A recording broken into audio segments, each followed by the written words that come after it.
Bismillahirrahmanirrahim. Assalamualaikum warahmatullahi wabarakatuh.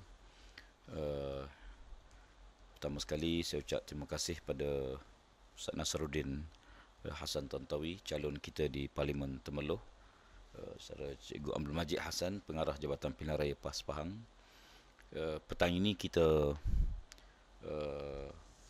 saya akan membentangkan satu isu yang besar yang kita memerlukan rakyat khususnya di kawasan Temerloh memerlukan penjelasan daripada Yang Amat Berhormat Menteri Besar khususnya dan Kerajaan Negeri Pahang berhubung dengan satu projek yang sedang berjalan sekarang ini di kawasan Belengu, yang melibatkan suatu kawasan yang sangat luas, lebih kurang 150 hektar, yang disebut sebagai kawasan bagi pelupusan sisa pepejal negara.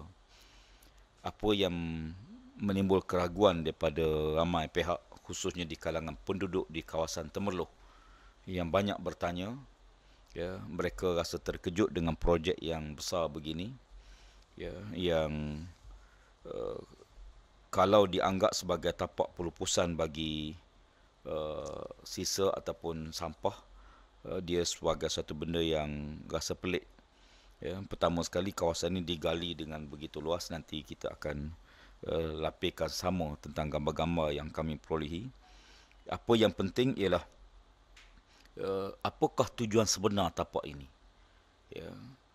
dan rakyat juga perlu tahu berapakah kos sebenar bagi projek si tapak sisa pepejal ini, dan bagaimana projek itu diperolehi, kepada siapa projek itu diberi, dan bagaimana mekanisme tentang pemberian projek tersebut. Apakah melalui runding terus ataupun melalui tender. Dan kita dapati projek ini seolah dia menimbulkan suatu tanda tanya kepada penduduk, kerana mekanisme penyediaan tapak yang begini luas, apakah dia mempunyai kaitan dengan syarikat Lainas. Kita tahu bahawa isu yang masih belum selesai, di manakah tapak pelupusan sisa Lainas. Penduduk ingin mengetahui apakah tapak sisa pepejal yang disebut sebagai tapak sisa pepejal ini akan digunakan sebagai tapak pembuangan sisa Lainas, dan kerajaan perlu berterus terang dengan penduduk, kerana kita dapati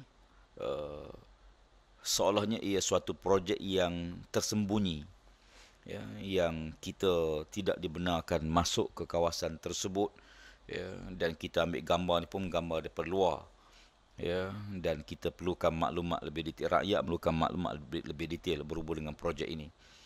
Sebagai calon di peringkat Parlimen Temerloh, Ustaz Nasruddin Hassan Tantawi mengambil berat tentang isu ini, dan rakyat perlu tahu, dan kita harapkan kerajaan negeri khususnya berterus terang hingga setakat ini ke manakah sisa Lainas nak dibuang. Apakah Temerloh akan menjadi satu lokasi baru bagi pembuangan sisa tersebut.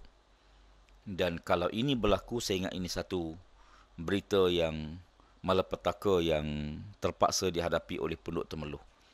Jadi sehubungan dengan itu, kita harapkan kerajaan dapat memberi penjelasan berhubung dengan projek tersebut dengan kadar yang segera, kerana kita rakyat perlu dapat maklumat dalam memilih kepimpinan negara. Jadi saya fikir itu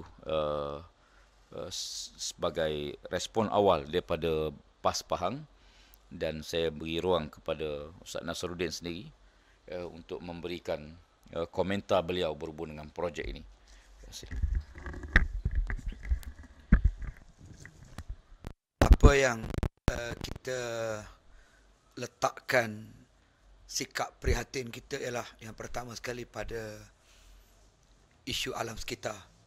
Kemudian juga yang kedua kepada keselamatan penduduk. Sudah tentu kita perlukan jaminan daripada pihak berkuasa.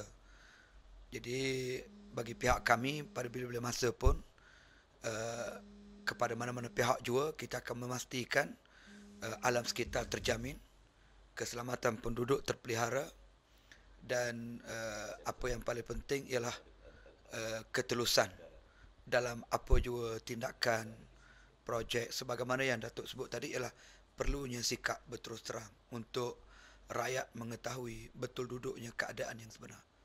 Saya rasa itu sajalah yang boleh saya komen. Kerana bagi kami pihak Pakatan Rakyat memang meletakkan ini sebagai satu prioriti lah dalam apa yang kita perjuangkan.